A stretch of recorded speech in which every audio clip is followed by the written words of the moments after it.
Hello दोस्तों, कैसे हैं आप लोग। मेरे न्यू ब्लॉग्स में आपका स्वागत है।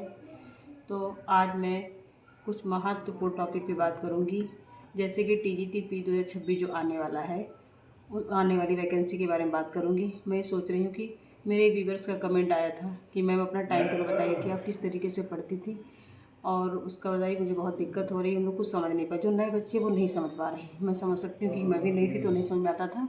जो पुराने बच्चे उनको बताने की कोई आवश्यकता नहीं, अगर वो चाहें तो मेरे टाइम टेबल को फॉलो कर सकते हैं। और मैंने ये टाइम टेबल फॉलो करके ही 115 प्लस नंबर लाए हैं। दुर्भाग्यवश मेरा नहीं हो पाया है, इसकी आप लोगों को वो नहीं करना चाहिए। लेकिन मैं सोचती हूँ कि ये टाइम टेबल अगर आपने मेरा फॉलो कर लिया तो ये आप ये सोच लीजिए आपके 125 में से 125 नंबर कहीं नहीं गए। मैंने ये किया है, मेरा थोड़े बहुत नंबरों से रुक रहा है, लेकिन इस बार 2026 खाली नहीं जाएगा, हार नहीं मानूंगी।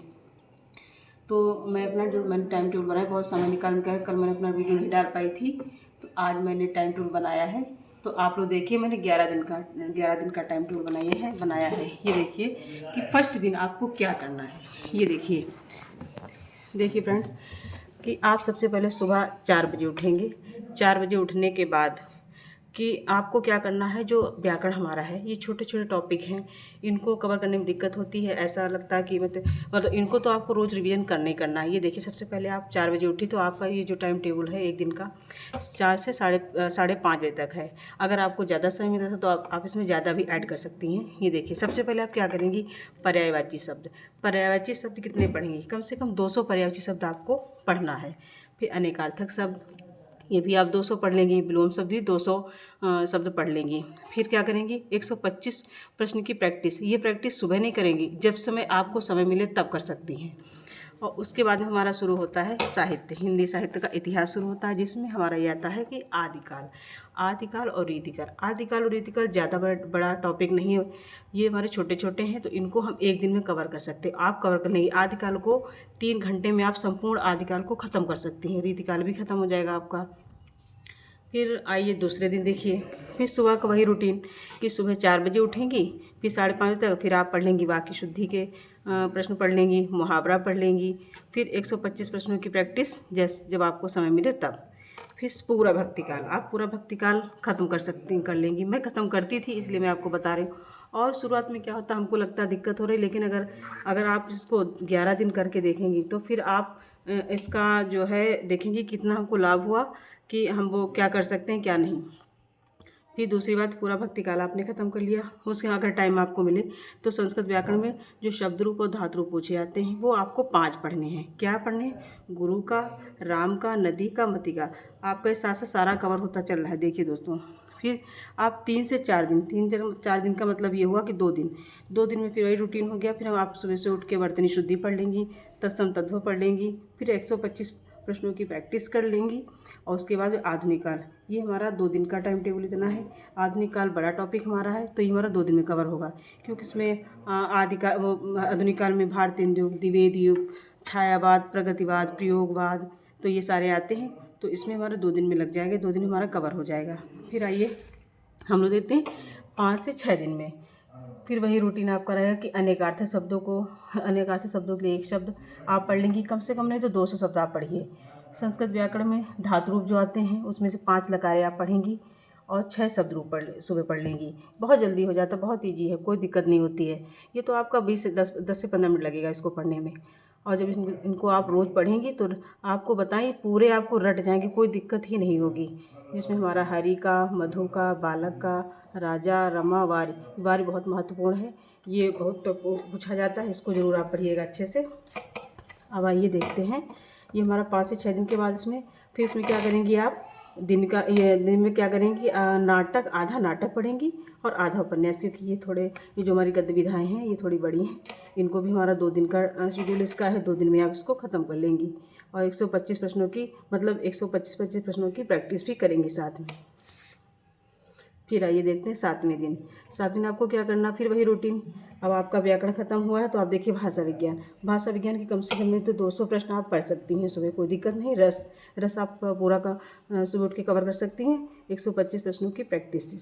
फिर शब्द रूप आ जाते हैं, इसमें हमारे बचे हुए थे फल, पिता और माता के। ये आपका 7वें दिन का काम है। फिर हमारी छोटी सी गद्य विधाएँ आ जाती हैं, ये छोटी छोटी हैं, कोई दिक्कत नहीं होती पढ़ने में इनको। जैसे इसमें निबंध हो गया, नाटक, जीवनी, आत्मकथा, एकांकी, डायरी और गद्य। ये आपकी ये सोच ली 15 गतिविधियाँ हैं जिसमें से हमको आधी आधी करके कवर कर लेनी है और बहुत अच्छे से हो जाएंगी, कोई दिक्कत आपको नहीं होगी। ये देखिए ये 8वें दिन का हमारा टाइम टेबल है।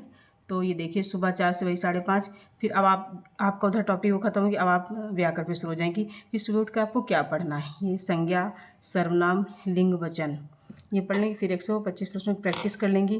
फिर हमारी गतिविधियाँ छोटी आ जाएंगी, बहुत छोटी छोटी हैं, इनको पढ़ने में बहुत ज़्यादा आपको 1 घंटा लगेगा, कोई दिक्कत नहीं होगी। जिसमें हमारा साक्षात्कार, रेखाचित्र, यात्रा वृत्तांत, रिपोर्टाज, आलोचना, संस्मरण और छंद दिन भर का है। ये आपका टाइम टेबल ये सुबह का ही नहीं है कि आप लोग सोचिए सुबह का ही, तो इतना आपको पूरे दिन भर से रात के 12 बजे तक कर लेना है। फिर ये 9वां दिन है।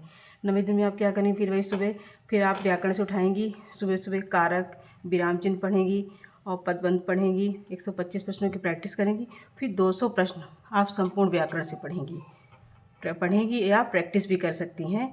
और फिर 10 पंक्तियाँ, जिसमें हमारा आता है 10 पंक्तियाँ आपको पढ़नी है। 10 पंक्तियाँ मतलब आदिकाल से 10, भक्तिकाल, रीतिकाल, आधुनिक काल, इनसे 10 पंक्तियाँ आप पढ़ लेंगे तो ये भी आपके साथ साथ कवर होती चलेंगी। और प्लस अलंकार। 10वें दिन आपको क्या करना है, सुबह 4:30 वही रूटीन है। इसमें अब हमारा ये आ जाता है कि पूछते हैं कि प्रथम नाटक कौन सा है, प्रथम संस्मरण कौन सा, प्रथम कहानी कौन सी है। तो इसको भी आप जितनी भी पूरा साहित्य है उसको और प्लस जो गतिविधियाँ सुबह हमारी 15 हैं उनको कि प्रथम कौन सी हैं वो हमें पढ़ लेनी है। ये देखिए इनको पढ़ लेना है आपको, आदि लगा दिए, आप समझ सकते हैं पढ़। उसके बाद आता है काव्य शास्त्र। काव्य शास्त्र के 500 प्रश्न तो तैयार करें आप। सप्ताह में 1 दिन काव्य शास्त्र भी आपका आएगा। और उसके बाद में उपनाम पूछ जाते हैं, कथन पूछ जाते हैं। कथन भी आप आराम से पढ़ सकती हैं, उसको तैयार हो जाएगा, कोई दिक्कत नहीं। फिर पुरस्कार इसको पढ़ें। फिर देश और विदेश कम से 100 पढ़ लीजिए, ये भी आपका साथ में कवर होता चलेगा। अब 11वें दिन का टाइम टेबल है। ये देखिए लास्ट दिन आपको क्या करना है, सुबह 4 बजे उठेंगी। फिर वही 5:30 संस्कृत साहित्य को आपको जितने भी कवि उसमें पूछे गए जो हमारे सिलेबस में हैं उनको आप संस्कृत साहित्य को पढ़ लेंगी।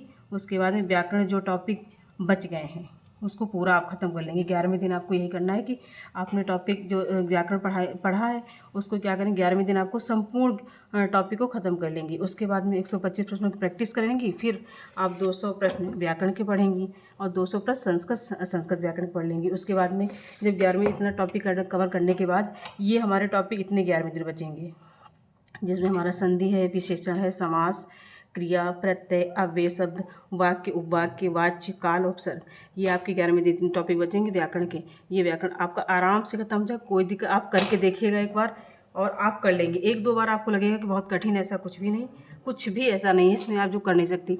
पहली बात तो आप 11वें दिन इसको करिएगा। हो सकता है जो पुराने बच्चे हैं वो तो कर लेंगे इसको, मैं तो इसको 10 दिन में ही कर लेती थी।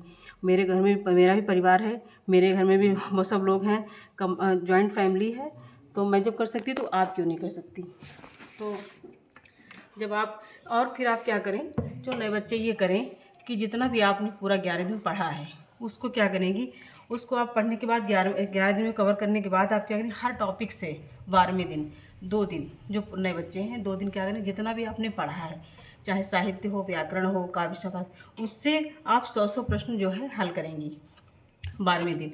2 दिन आप ये कर लीजिए, आपका माइंड भी रिलैक्स हो जाएगा, कोई दिक्कत भी आपको नहीं होगी।